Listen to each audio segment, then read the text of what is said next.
So next is the Newton's first law of the motion. Okay, Newton's first law.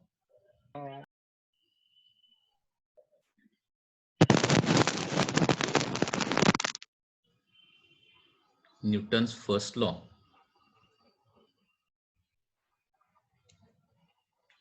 Newton's first lawचं statement काय बघा, every body continues its state of rest or state of uniform motion, okay, unless compelled by external force to act otherwise. That is the Newton's first law of motion. म्हणजे जोपर्यंत आपण external force लावत नाही तोपर्यंत body rest मध्ये असेल तर rest मध्ये राहते आणि युनिफॉर्म मोशन मध्ये असेल तर युनिफॉर्म मोशन मध्ये राहते.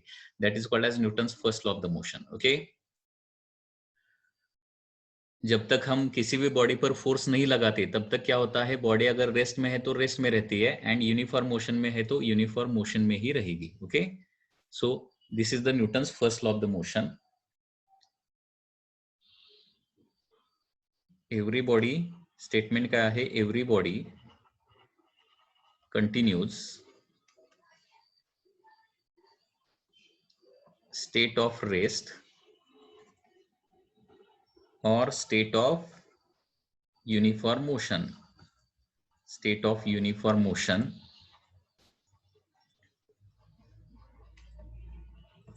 until external force is not applied.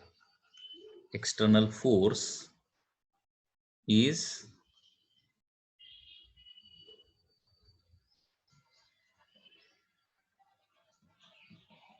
not applied.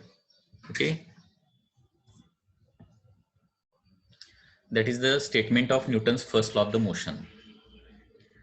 Now what is the significance of Newton's first law of the motion? याचं significance काय बघा, significance.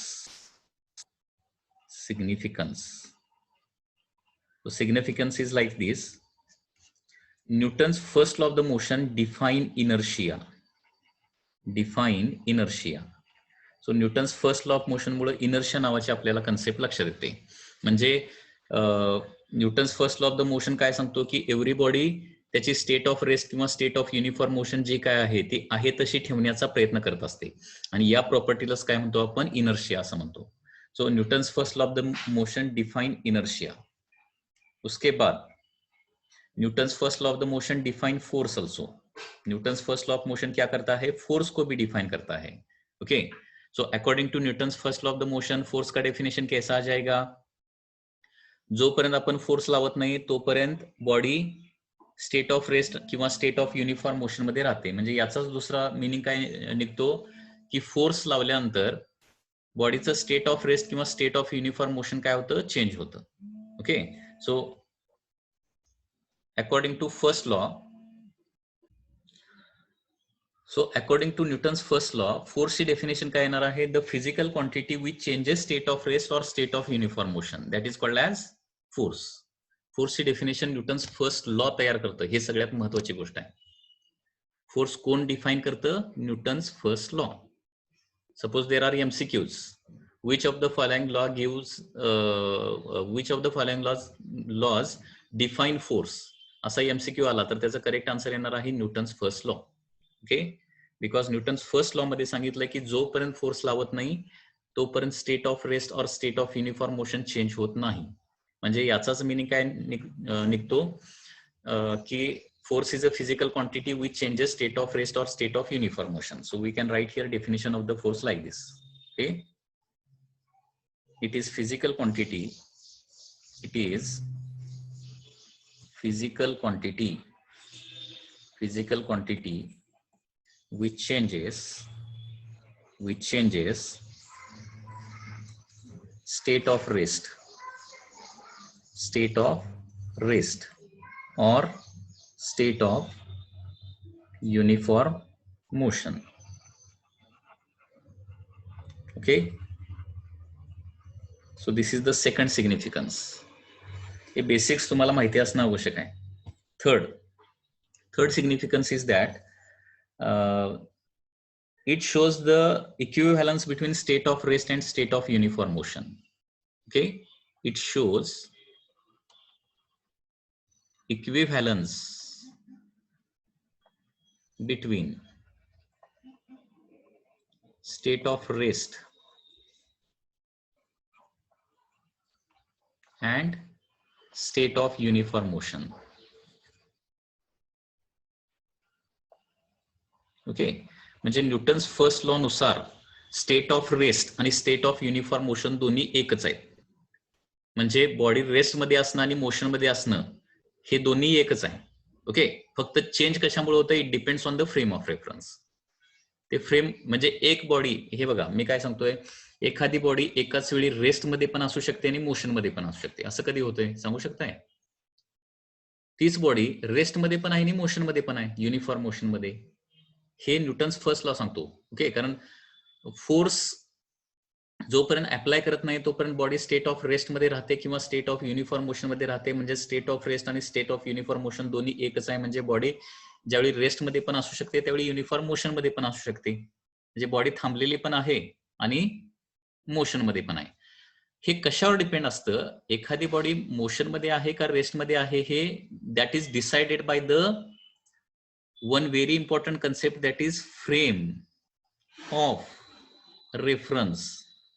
म्हणजे फ्रेम ऑफ रेफरन्स जर तुम्ही चेंज केला तर काय होतं, तीच बॉडी मोशन मध्ये येऊ शकते आणि तीच बॉडी रेस्ट मध्ये पण येऊ शकते. फॉर एक्झाम्पल सांगतो मी तुम्हाला.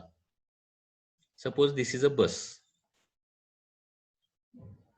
it is moving with a constant velocity.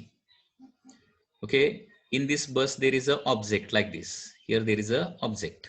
Okay, आपली एसटी बस आहे, रेड कलरची जी बस असते ती एसटी बस असते. ठीक आहे, आणि या बस मध्ये एक ऑब्जेक्ट आहे आणि इथं बसलेला आहे रविराज. ठीक आहे, इथं रविराज बसलेला आहे खुर्चीवर बसमध्ये. Okay, R. आणि इथं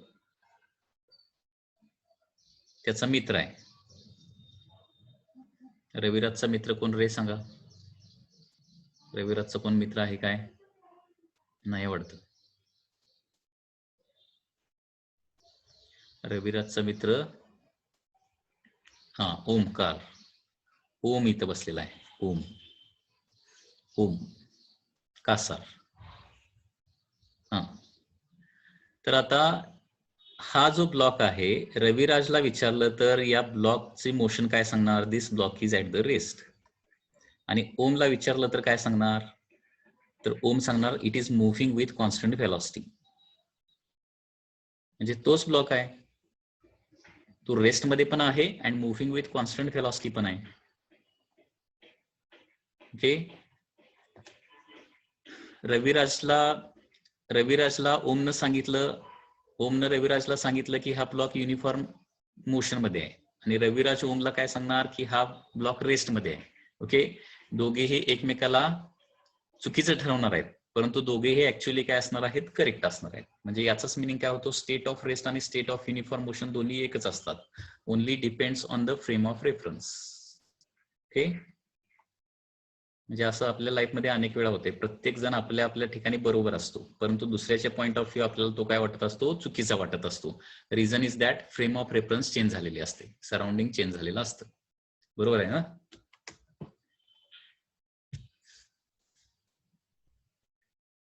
so this is the significance of Newton's first law. Newton's first law झाल्यानंतर नेक्स्ट आपल्याला कन्सेप्ट बघायची आहे, that is linear momentum. Linear मोमेंटमची कन्सेप्ट बघायची, linear momentum. Next, linear momentum.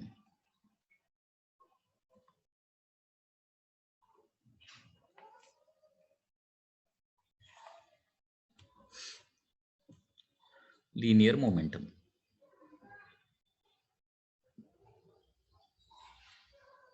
Linear momentum ची डेफिनेशन काय आहे, it is the product of, definition मी लिहित नाही, डायरेक्टली फॉर्म्युला लिहितो. Linear moment is denoted by letter P and linear momentum is the product of mass and the velocity.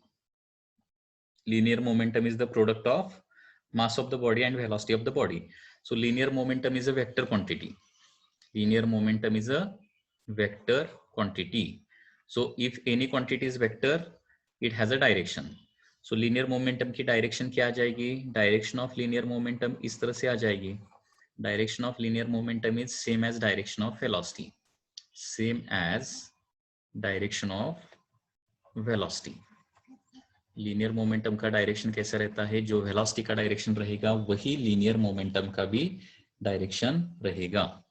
So in vector form we can write linear momentum p bar is equal to m into phi bar.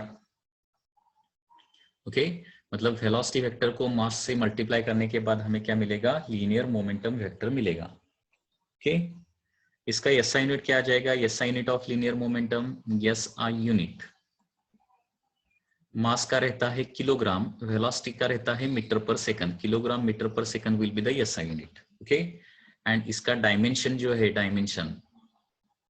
Dimension kilogram mass का m1, metre मतलब length का L1 and second मतलब time denominator पे है ना, so t⁻⁻1 m1 L1 t-1.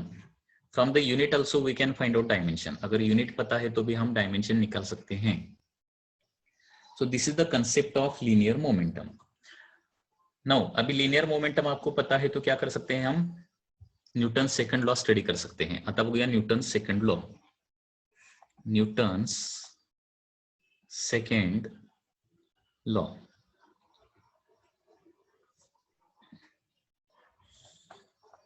Okay, परंतु इथे एक महत्वाची गोष्ट आहे. आता सपोज दोन बॉडीचं लिनियर मोमेंटम सेम असेल, ओके, तर त्यांच्या व्हेलॉसिटीचा रेशो काय येणार?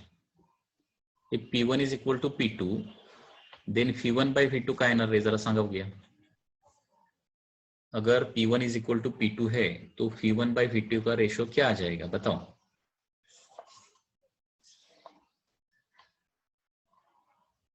V1 बाय V2 का ratio. P1 is equal to P2 means M1 V1 is equal to M2 V2 आ जाएगा, and therefore V1 by V2 is equal to M2 by M1 आ जाएगा. ये क्वेश्चन आ गया था ना इस एग्जाम में. I think there was the question like this. समजा तुम्हाला असं सांगितलं अल्फा पार्टिकल आणि प्रोटॉन दोघांचं मोमेंटम सेम आहे.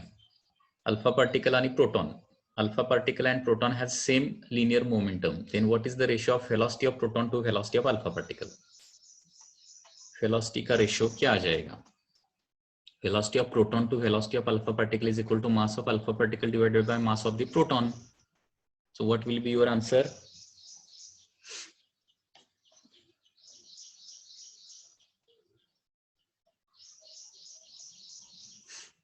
Proton and alpha particle has same momentum, then ratio of their velocities, that is velocity of proton to velocity of alpha particle का ratio कितना आ जाएगा? Answer will be 1:4 या फिर 4:1. 4:1, because velocity of proton divided by velocity of alpha particle will be equal to mass of alpha particle divided by mass of the proton. Mass of the alpha particle हमेशा 4 times mass of the proton रहता है, ये आपको ध्यान में रहना चाहिए. Okay, alpha particle का मास कितना रहता है? 4 times mass of the proton रहता है, क्योंकि प्रोटॉन मतलब एक सिंगल प्रोटॉन रहता है, एंड अल्फा पार्टिकल मतलब अल्फा पार्टिकल क्या रहता है? बताओ, अल्फा पार्टिकल काय असतं? अल्फा पार्टिकल म्हणजे एक्झॅक्टली काय? Helium nucleus. Helium nucleus. मग हिलियम न्यूक्लियस मध्ये काय असतं आतमध्ये? हिलियमच्या न्यूक्लियस मध्ये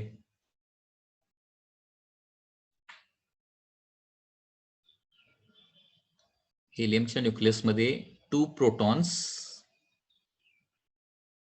एवढेच असतात. 2 प्रोटॉन्स फक्त असतात. हा, 2 प्रोटॉन. न्यूक्लियस मध्ये इलेक्ट्रॉन असतात का? 2 proton 2 neutron. 2 proton end 2 neutrons nucleus में होते हैं, आणि 2 प्रोटॉनचं मास 2, 2 न्यूट्रॉनचं मास 2, टोटल काय होणार आहे? 4 AMU अप्रॉक्सिमेटली. 4 AMU. एका प्रोटॉनचं मास 1 AMU असतं ना. 2 प्रोटॉन 2 न्यूट्रॉन. न्यूक्लियस मध्ये इलेक्ट्रॉन असतो का? न्यूक्लियस मध्ये इलेक्ट्रॉन असतो का? नो. न्यूक्लियस मधून इलेक्ट्रॉन बाहेर पडू शकतो का? न्यूक्लियस मधून इलेक्ट्रॉन बाहेर पडू शकतो का? येस, न्यूक्लियस मध्ये इलेक्ट्रॉन नसतो, परंतु न्यूक्लियस मधून इलेक्ट्रॉन मात्र बाहेर पडू शकतो. Okay, that you are going to study in the beta decay. बरोबर आहे ना? तसं का होतं तिथं आपण स्टडी करूया त्या टॉपिक मध्ये. न्यूक्लियस मध्ये इलेक्ट्रॉन तर नसतो, परंतु इलेक्ट्रॉन मात्र बाहेर पडतो. कुठनं बाहेर येणार मग इलेक्ट्रॉन?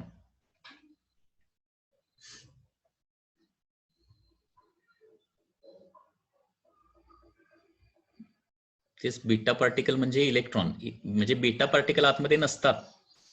बीटा पार्टिकल म्हणजेच इलेक्ट्रॉन. इलेक्ट्रॉन आतमध्ये नसतो, मग येतो कुठून बाहेर? हा, आता Newton second law of the motion. Newton second law of the motion काय बघा? Rate of change of linear momentum of A particle is directly proportional to net force acting on the particle. Rate of change of linear momentum, rate of change of linear momentum is equal to applied force, applied external resultant force, external resultant force. That is the Newton's second law. Rate of change of, कारण त्याच्यासाठी आपण linear momentum बघितलं. म्हणजे rate of change of linear momentum म्हणजे change in momentum with respect to time, हे equal to काय असतं नेहमी? अप्लाइड एक्सटर्नल रिझल्टंट फोर्स असतं. ओके, सो आपण एखाद्या बॉडीवर फोर्स अप्लाय केला, न्यूटन सेकंड लॉ वरून काय लक्षात येतं? एखाद्या बॉडीवर फोर्स अप्लाय केला तर काय होतं? त्याचं सर्टन टाइम मध्ये लिनियर मोमेंटम चेंज होतं. So force is equal to dp by dt येणार आहे by the Newton second law. Okay, force is equal to काय येणार आहे? Dp by dt. Rate of change म्हणजे change in momentum with respect to time. So rate of change of linear momentum is equal to applied external resultant force. मतलब जब जब हम force apply करते हैं तब तब बॉडी का लीनियर मोमेंटम चेंज होता है. Okay, so this is the Newton second law of the motion. Okay, आता इथे एक महत्वाची गोष्ट काय? External force. There are basically two types of forces, internal forces, external forces. तर समजा क्वेश्चन आला की बॉडीचं मोमेंटम चेंज कोण करतं? First option external forces, second option internal forces, third option both internal external forces, and fourth none of this. Correct answer काय येणार? बॉडीचं मोमेंटम चेंज कोण करतं? Only external forces. बॉडीचं मोमेंटम जे आहे ते फक्त एक्सटर्नल फोर्सेस चेंज करतात. ओके, किंवा सिस्टमचं. इंटरनल फोर्सेस सिस्टमचं मोमेंटम चेंज करत नाहीत. त्याच्या सिस्टमचे अंतर्गत पार्टिकल जे आहेत त्यांचं मोमेंटम मात्र चेंज करू शकतात. ओके, म्हणजे इथं कन्सेप्ट काय बघा, ही एक बेसिक कन्सेप्ट आहे, लक्षात ठेवा. एक्सटर्नल आणि इंटरनल फोर्सेस काय करतात? External force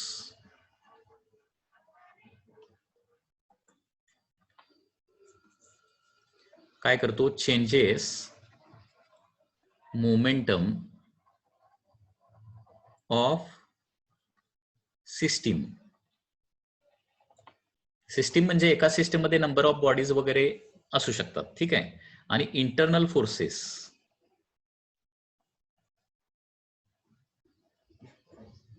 never changes momentum of system, but can change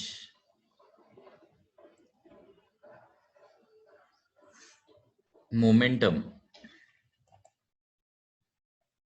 of parts of system.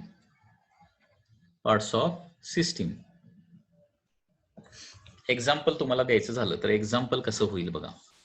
This is one basic very important concept. Example यहाँ पे क्या आ जाएगा? Suppose this is one mass, उसका मास है capital M, and there is another mass small m. Okay, आता internal forces म्हणजे कुठले? ग्रॅव्हिटेशनल फोर्स हा इंटरनल फोर्स आहे, स्प्रिंग फोर्स हा इंटरनल फोर्स आहे, ओके, किंवा इलेक्ट्रोमॅग्नेटिक फोर्स हा इंटरनल फोर्स आहे. ठीक आहे. आता हे जे दोन मासेस आहेत, these are the two bodies made up of matter. इनके बीच में क्या रहेगा? ग्रेविटेशनल फोर्स ऑफ अट्रैक्शन रहेगा. अभी ग्रेविटेशनल फोर्स यहाँ पे कितने रहेंगे? 2 रहेंगे. कैपिटल एम पर एक एक्ट होगा एंड स्मॉल एम पर एक एक्ट होगा. ओके, कैपिटल एम को स्मॉल एम अट्रैक्ट करेगा, स्मॉल एम को कैपिटल एम अट्रैक्ट करेगा. This is the gravitational force of attraction. Okay, and due to this force, initially this body is at rest, this body is also at the rest. Okay, दोन्ही body सुरुवातीला काय आहेत? Rest मध्ये आहेत. थोड्या वेळानं काय होणार? ग्रॅव्हिटेशनल फोर्स मुळे कॅपिटल एम इथं कुठेतरी आलेला असणार आहे आणि याची काहीतरी व्हेलॉसिटी v1 असणार. तसंच स्मॉल एम इथं कुठेतरी आलेला असणार आहे. ओके, आणि याची व्हेलॉसिटी काय असणार आहे? v2 असणार आहे. म्हणजे आता हे ग्रॅव्हिटेशनल फोर्स हा इंटरनल फोर्स आहे. इथं मोमेंटम चेंज झालंय ना, याचं मोमेंटम सुरुवातीला 0 होतं, मोमेंटम झालं m(v1). इसका मोमेंटम था 0, इनिशियल मोमेंटम था 0, बाद में इसका हो गया है m(v2), मतलब मोमेंटम चेंज हो गया है. लेकिन यहाँ पे हमने देखा एक्सटर्नल फोर्स कोई भी इधर नहीं है, तो यहाँ पे हमेशा m(v1) is equal to minus m(v2). यहाँ पे क्या रहता है? हमेशा capital m(v1) is always equal to क्या रहता है? माइनस स्मॉल m(v2) ही रहता है. मतलब मोमेंटम का एडिशन किया तो क्या होता है? Total momentum is once again 0. मतलब दोघांचं मिळून इनिशियल मोमेंटम किती असणार? दोघेही सुरुवातीला रेस्ट मध्ये आहेत. थोड्या वेळानं याला व्हेलॉसिटी v1 प्रोड्यूस झालेली असणार, याला व्हेलॉसिटी v2 प्रोड्यूस झालेली असणार, बरोबर. आणि मोमेंटम फॅक्टर क्वांटिटी, याचं मोमेंटम टुवर्ड्स राईट म्हणजे पॉझिटिव्ह, याचं मोमेंटम टुवर्ड्स लेफ्ट म्हणजे निगेटिव्ह. दोघांचे मोमेंटम बघितले तर एक पॉझिटिव्ह दुसरं निगेटिव्ह असणार, आणि पहिल्याचं 10 असेल तर दुसऱ्याच देखील एक्झॅक्टली 10च असतं, आणि त्याच्यामुळे एकूण मोमेंटम दोघांचं बघितलं तर 0च येतं पुन्हा एकदा. आणि याला काय म्हणणार आपण? सिस्टम ऑफ टू पार्टिकल्स असं म्हणणार, सिस्टम ऑफ टू पार्टिकल. मग आता इथे एक्सटर्नल फोर्स कुठला ऍक्ट होतोय का? नाही, कुठलाही एक्सटर्नल फोर्स ऍक्ट होत नसेल तर या सिस्टमचं मोमेंटम चेंज होणार नाही, परंतु इंटरनल फोर्सेस इथे ऍक्ट होतात, आणि इंटरनल फोर्सेसमुळे आतल्या पार्टचं मोमेंटम काय होऊ शकेल? चेंज होऊ शकेल, परंतु टोटल मोमेंटम परत 0च येणार आहे. थोडक्यात लक्षात काय ठेवायचं आहे बघा, एखाद्या सिस्टमचं मोमेंटम चेंज करायचं असेल तर नेट रिझल्टंट एक्सटर्नल फोर्स लागतो, आणि म्हणून हा एक्सटर्नल वर्ड इथं खूप महत्वाचा आहे. ओके, आणि एक्सटर्नल फोर्सेसच फक्त सिस्टमचं मोमेंटम चेंज करू शकतात. इंटरनल फोर्सेस फक्त काय करतात? सिस्टमचं मोमेंटम चेंज करत नाहीत.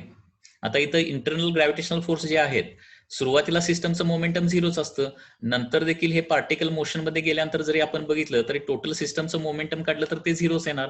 म्हणजे या इंटरनल फोर्सेसमुळे सिस्टमचं मोमेंटम चेंज झालं नाही, परंतु त्याच्या आतल्या पार्ट्सचं मोमेंटम मात्र चेंज होऊ शकतं, चेंज झालेलं आहे.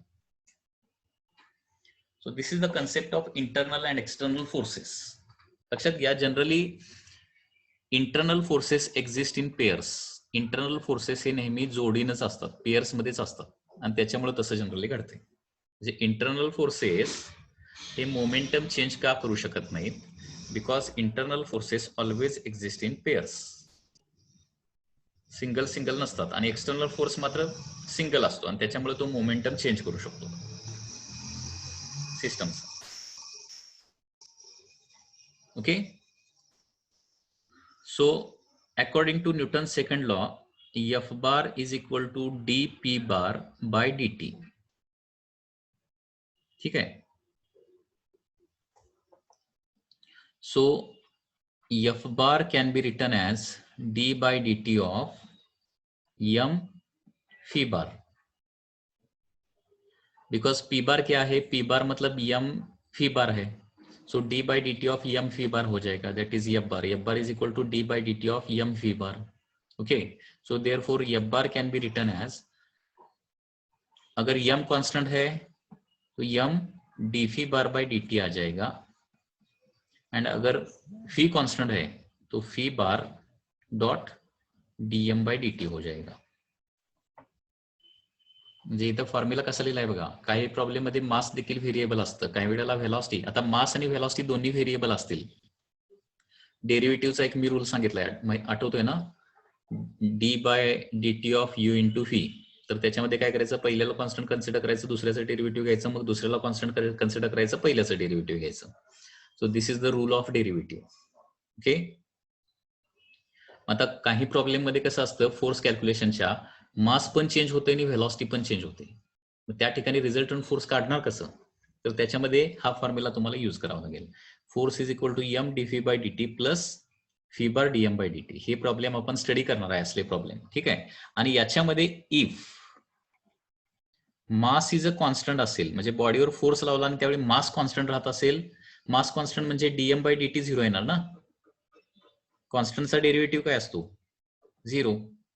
If mass is a constant, then dm by dt is equal to 0 and therefore force चा फॉर्म्युला काय येणार आहे, m dv bar by dt, म्हणजे फोर्सचा फॉर्म्युला येणार आहे mass into change in moment, change in velocity with respect to time, म्हणजे acceleration असतं, माहिती आहे ना. Force is equal to mass into acceleration येतं. परंतु force is equal to mass into acceleration हा फॉर्म्युला फक्त आणि फक्त कधी येतो, जर मास कॉन्स्टंट राहत असेल तर, अदरवाईज येणार नाही तो, लक्षात घ्या. Force is equal to mass into acceleration हा 10th पर्यंत तुम्ही जास्त वापरलाय बघा. ओके. जर मास कॉन्स्टंट असेल तर dm by D T zero येणार, आणि dm by D T zero आलं तर काय होणार, F bar is equal to second term cancel out होणार. F bar is equal to M D v bar by D t. D V by D t म्हणजे rate of change of velocity with respect to time, त्यालाच आपण acceleration असं म्हणतो. And therefore F is equal to F bar is equal to m into a bar. म्हणजेच काय असतं, force is equal to mass into acceleration असतं. Okay. Second, if असं पण होऊ शकतं, फी बार इज कॉन्स्टंट. म्हणजे लक्षात घ्या, इथं एक महत्वाची गोष्ट आहे. फोर्स अप्लाय केल्यानंतर correct statement, which of the following statement is correct. When force is applied velocity changes, when force is applied momentum changes. Okay. हे बघा, एक 4 सेंटेन्सेस देतोय, करेक्ट ऑप्शन तुम्हाला सिलेक्ट करायचे आहेत. फर्स्ट सेंटेन्स काय, when force is applied momentum changes. Okay. Second, when force is applied velocity changes. Third, when force is applied both changes. Fourth, when force is applied none changes. External resultant force apply केलाय, तर काय येणार correct answer, perfectly correct answer काय येणार. Force apply केल्यानंतर momentum तर change होतंय definitely. Force apply केल्यानंतर व्हेलॉसिटी चेंज होतंयच असं नाही, काही वेळेला फोर्स अप्लाय केल्यानंतर व्हेलॉसिटी कॉन्स्टंट राहू शकते. असं होतंय माहितीये तुम्हाला. फोर्स अप्लाय केलाय परंतु व्हेलॉसिटी मात्र चेंज होत नाहीये. Okay. So correct option, most correct option येणार आहे ओनली फर्स्ट. फोर्स अप्लाय केल्यानंतर मोमेंटम डेफिनेटली चेंज होणार. ठीक आहे. फोर्स अप्लाय केल्यानंतर व्हेलॉसिटी चेंज होईलच असं नाही, चेंज होऊ पण शकते किंवा चेंज होणार पण नाही. ओके. त्याचं मी तुम्हाला एक्झाम्पल पण देतो. आता याच्यामध्ये व्हेलॉसिटी कॉन्स्टंट असेल तर, व्हेलॉसिटी कॉन्स्टंट असेल तर डीव्ही बाय डीटी झिरो येणार मग. आणि त्या केसमध्ये फोर्सचा फॉर्म्युला काय येतो, F bar is equal to that is V bar DM by DT. V bar DM by DT म्हणजे हा दुसरा फॉर्म्युला आहे फोर्सचा. म्हणजे बघा, इथं व्हेलॉसिटी, एक बॉडी कॉन्स्टंट व्हेलॉसिटीने निघालीये तर त्याला किती फोर्स लावा लागेल, कारण फी कॉन्स्टंट घेतलाय आपण, लक्षात येते ना. इथं एक बॉडी जर कॉन्स्टंट व्हेलॉसिटीने जात असेल तर किती फोर्स लावा लागेल, फी डीएम बाय डीटी एवढा फोर्स लावा लागतो. म्हणजे असं कधी होतंय की फोर्स लावलाय आणि व्हेलॉसिटी कॉन्स्टंट आहे, असं अशाच प्रॉब्लेम मध्ये होऊ शकतं की ज्या प्रॉब्लेम मध्ये मास चेंज व्हायला लागलाय with respect to time. Example देतो म्हणजे तुम्हाला लक्षात येईल. कन्व्हेअर बेल्ट सिस्टीम माहिती आहे तुम्हाला, conveyor belt. Correct option is 1. This is the conveyor belt. लक्षात घ्या, हे बेसिक्स जे आहे ते तुम्हाला माहिती पाहिजे तर तुम्ही आन्सर देऊ शकताय, अदरवाईज आन्सर तुमचे चुकतात. These are called as basic concepts. Okay. Fundamental concepts.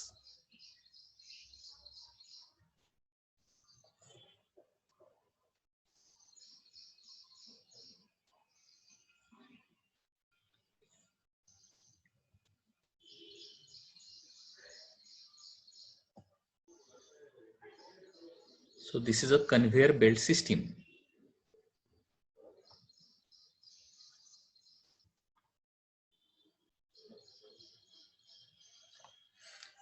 Belt conveyor system माहिती आहे तुम्हाला?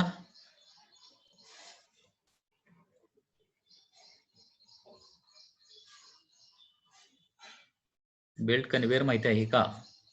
Yes no? हा, कुठं वापरतात माहित आहे?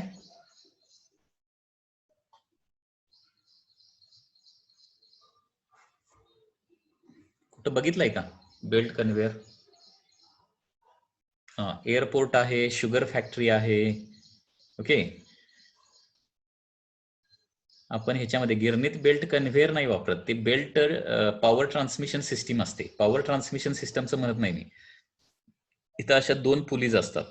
दिस is pulley 1, this is pulley 2, आणि याच्यावरून बेल्ट पास केलेला असतो. This is used for the material transport from one place to another place. Okay, एक जगह से दूसरे जगह पर मटेरियल को ले जाने के लिए हम क्या करते हैं? बेल्ट कन्वेयर सिस्टम यूज करते हैं. सपोज यहाँ पे एक हॉपर है, हॉपर, इसको बोलेंगे हॉपर.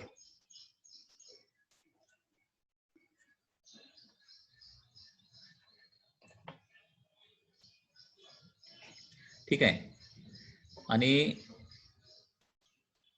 सपोज याच्यामधून, या हॉपर मधून कंटिन्युअसली बेल्ट वर मटेरियल पडा लागलंय. आता इथं लक्षात घ्या, या बेल्ट वरचं with respect to time belt वरचं मास काय होणार? वाढत वाढत वाढत जाणार बेल्ट पुढे जाईल तसा, कारण कंटिन्युअसली मटेरियल पडायला लागले ना. मग त्याच्यामुळे काय होणार? आता हा बेल्ट सपोज फी व्हेलॉसनं पुढे निघालाय, कॉन्स्टंट व्हेलॉसनं पुढे निघालाय, बरोबर आहे ना? कॉन्स्टंट व्हेलॉसनं पुढे निघालाय, आणि याच्यावर काय व्हायला लागलंय? जे मास जे आहे ते कंटिन्युअसली बेल्टवर ऍड व्हायला लागलंय. त्याच्यामुळे या सिस्टमचं मोमेंटम काय होणार? वाढत वाढत वाढत वाढत जाणार. आता मोमेंटम वाढत कधी जातंय? जर आपण फोर्स लावला तरच ते पॉसिबल आहे.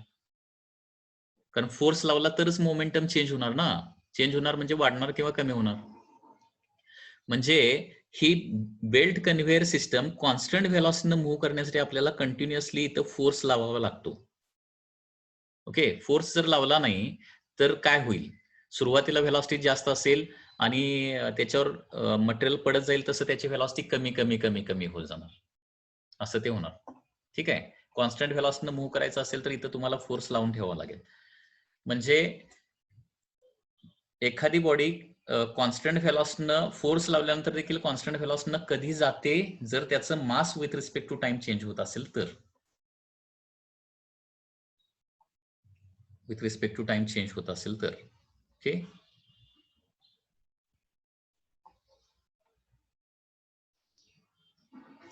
So once again I am telling the फॉर्मूले related to the force.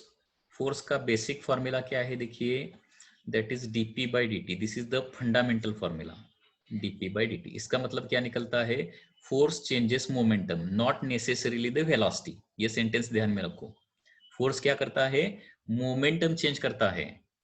Velocity को चेंज करेगा नहीं करेगा पता नहीं. अगर मास कांस्टेंट है तभी वेलोसिटी को चेंज करेगा. अगर मास वैरी होता है तो वेलोसिटी को शायद चेंज नहीं करेगा.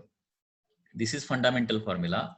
उसके बाद सेकंड फॉर्मूला, अगर मास एंड वेलोसिटी दोनों चेंज होते हैं तो फॉर्मूला आता है m V bar by dt plus V bar dm by dt. Okay, and यहाँ पे अगर मास कांस्टेंट है तो dm बाई dt 0 आ जाएगा, end m mass into acceleration will be the formula force का. एंड अगर वेलोसिटी कांस्टेंट है, ये रॉकेट प्रोपल्शन में भी होता है.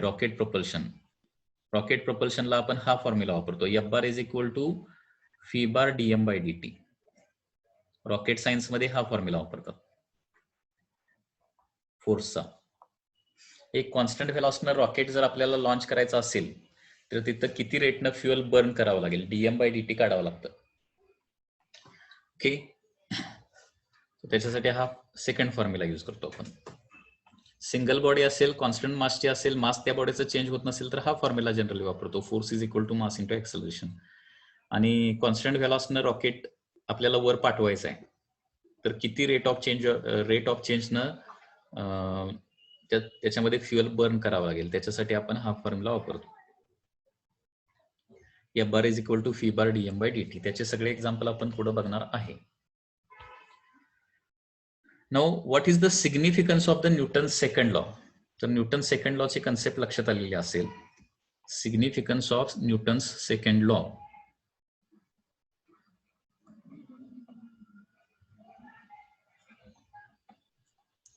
सिग्निफिकन्स काय बघा. First, it define measure of force. बघा डिफरन्स काय बघा. फर्स्ट लॉचं सिग्निफिकन्स काय, इट डिफाइन्स फोर्स. आणि सेकंड लॉचं सिग्निफिकन्स काय, it defines measure of force. म्हणजे फोर्सचा फॉर्म्युला, फोर्स किती हे कोण सांगतं, फोर्स काय हे कोण सांगतं, न्यूटन्स फर्स्ट लॉ. तर फोर्स किती हे कोण सांगतं, न्यूटन सेकंड लॉ. त्याच्यामुळे पुन्हा एकदा बघा, suppose there is a MCQ such that force is defined by first law, second law, third law, none of this. Correct answer will be option 1. Okay, the quantity of force is defined by, okay, if this is the second question, if quantity of force is defined by or the measure of force is defined by, okay, formula of force is given by Newton's first law, second law, third law, none of this. Correct answer त्याचं काय येणार आहे, Newton's second law. It defines the measure of force because it gives the formula for the force. Okay, after that, this is the real law. This law is called as real law. This is a real law of motion. This is called as real law of motion because from this law we can prove first law as well as third law. Okay, जे which of the following statement is correct मध्ये हा एक sentence correct येऊ शकतो, लक्षात घ्या. First आणि third law हे काय करू शकतो आपण, सेकंड लॉच्या साइन प्रूव्ह करू शकतो. And therefore it is called as real law of the motion. Okay, म्हणजे थोडक्यात फर्स्ट आणि थर्ड सेकंड लॉच्या साइन प्रूव्ह करत असल्यामुळं सेकंड लॉच हा बेसिक लॉ झाला, लक्षात घ्या, main law of the motion. Okay, so we can prove Newton's first law as well as third law from the Newton's second law, and therefore Newton's second law is called as a real law of the motion.